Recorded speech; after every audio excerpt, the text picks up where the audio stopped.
a sermon seems almost an anticlimax.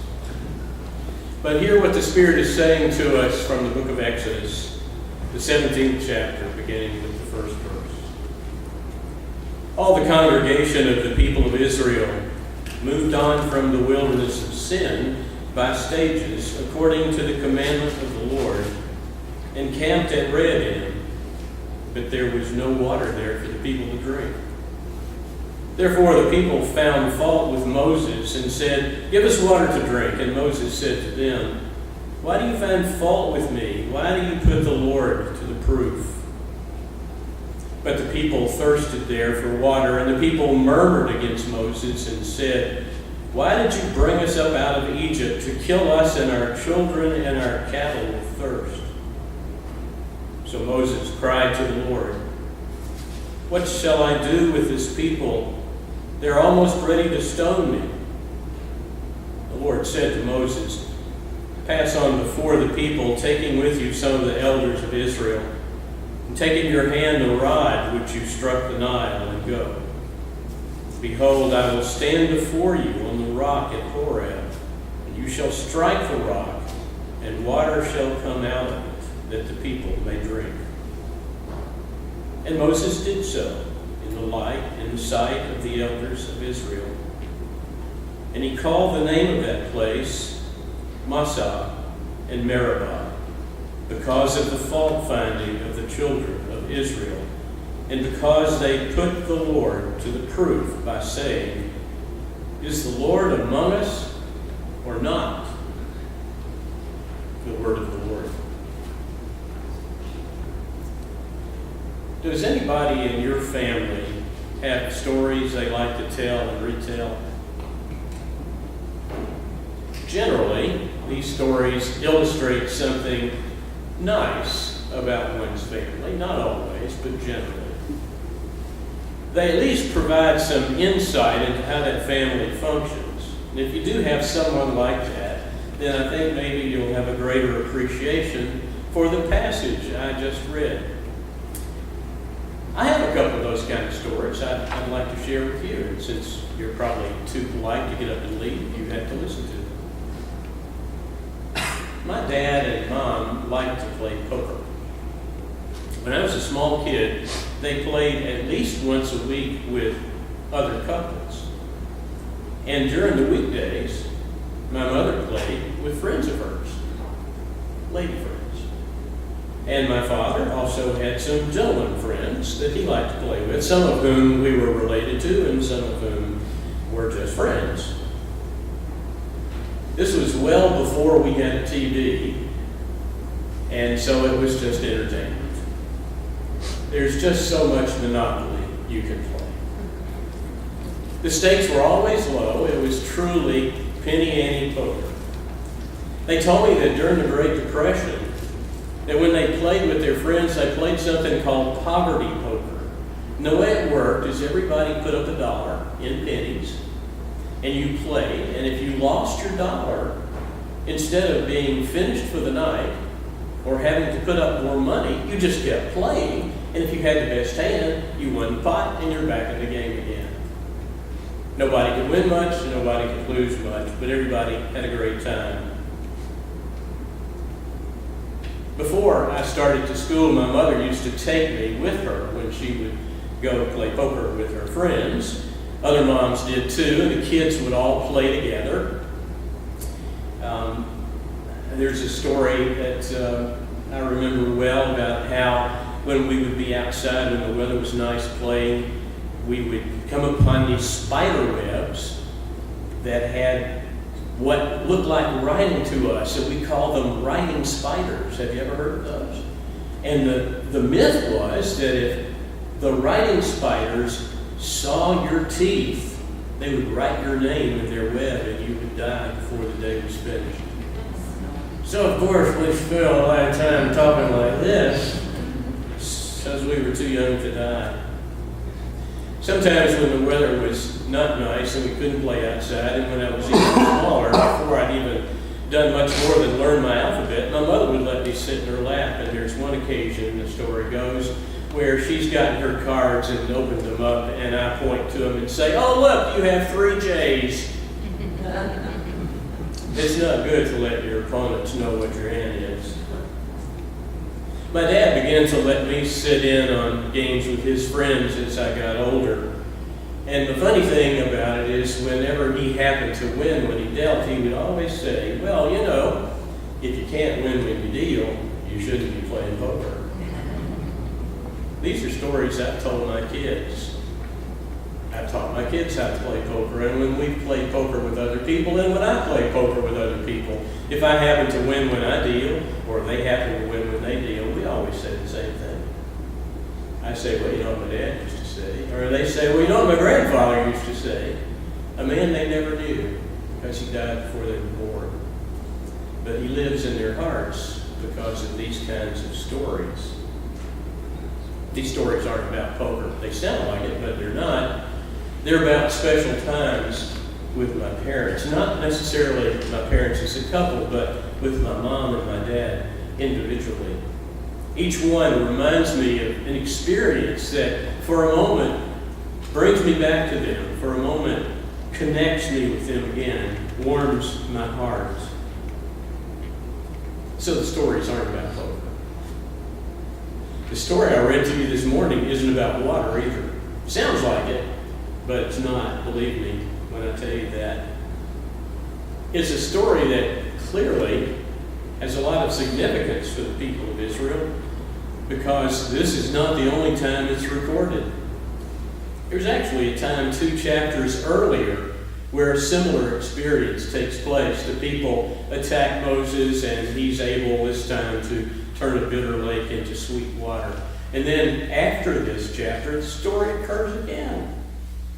Why do they keep retelling this story? Well, why does anybody keep retelling a story? Not only that, but this story shows up in the book of Numbers. It shows up 3 times in the book of Deuteronomy and once in Psalm 95, which I'll read to you in just a few minutes.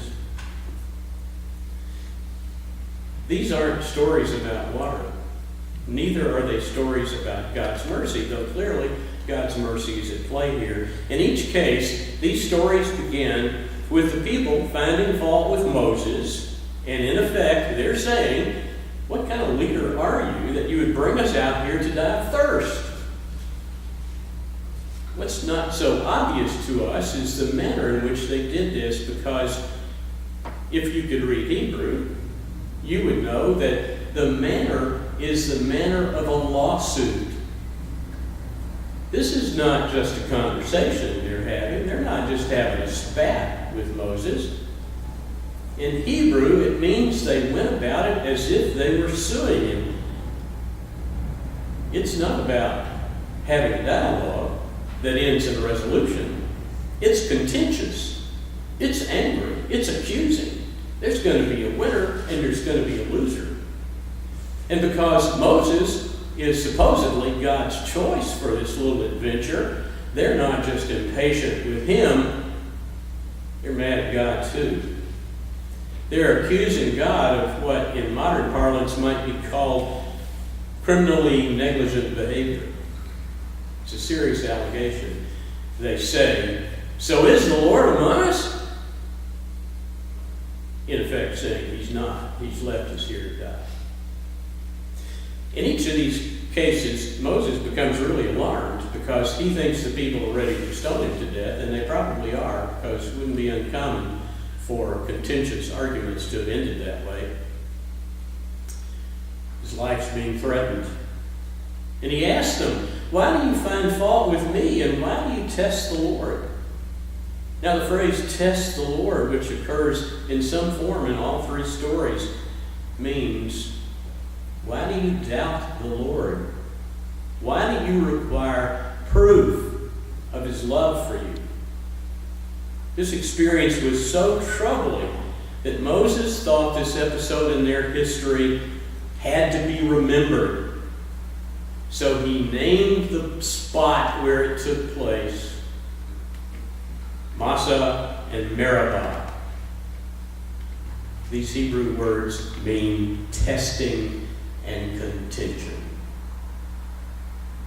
time you went to one of those places, you would be remembered. You would be reminded, rather, that here, God's chosen people tested him and were contentious. Well, come on, it's kind of easy to understand why Moses would want to mark that spot, right? He and the Lord certainly had to deal with some difficult testing and contention, but maybe we shouldn't be too hard on the Hebrews. I mean, it's pretty easy to understand what was going on, right? They were dying of thirst. This is not the first problem they've had. Of course, they were dying of hunger before. And God had fed them with quail and with manna. But you think that made any difference? It was almost like, well, what have you done for me lately? Here we are out of water. It's pretty easy to understand why they would say, look, back there in Egypt, things weren't all that great, but you know what? We weren't ever hungry or thirsty. It wasn't a good life, though, if you'll recall. Toward the end of the generations they were there, they had become slaves. They had become so powerful and so numerous that Egypt said, well, we can't have this. You guys get busy building a city out of mud bricks. And on top of that, we're going to make it harder on you. We're going to not give you straw that holds the mud together. So now here they are, wandering in a largely arid area with little to eat and nothing to drink. Time to chat with the leader, right? I mean, does that seem reasonable?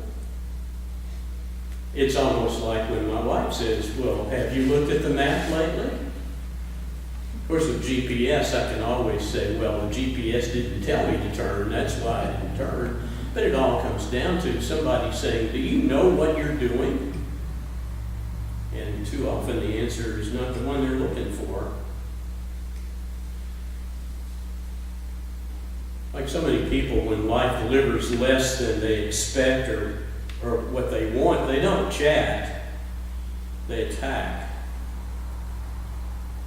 They accused him of deliberately bringing them out here to kill them, their livestock, and their children. That lack of faith in Moses and God, you can understand, can't you?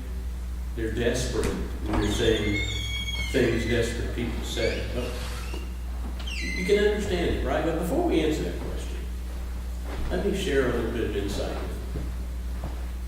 What happened at that location was remarkable enough that it had to be told and retold. Like the stories in my family about poker. They're told and retold because they're important to remind us of something. Something that's essential, something we have to know. In Psalm 95, when this story is told, it's told like this. Oh, that today you would listen to my voice. Do not harden your hearts as at Meribah and Massah in the wilderness, when your ancestors tested me and put me to proof, though they had seen my work. For 40 years I loathed that generation and said, they are a people whose hearts go astray, and they do not regard my ways. Or to put it more simply, the psalmist is saying, there are people who harden their hearts against me and my commandments. What does that mean? Well, in those days, and maybe some of us still think this way today because of the way we say things, the heart was considered to be the center of personality. It's the source of our emotions, especially the source of love and the focus of who we are.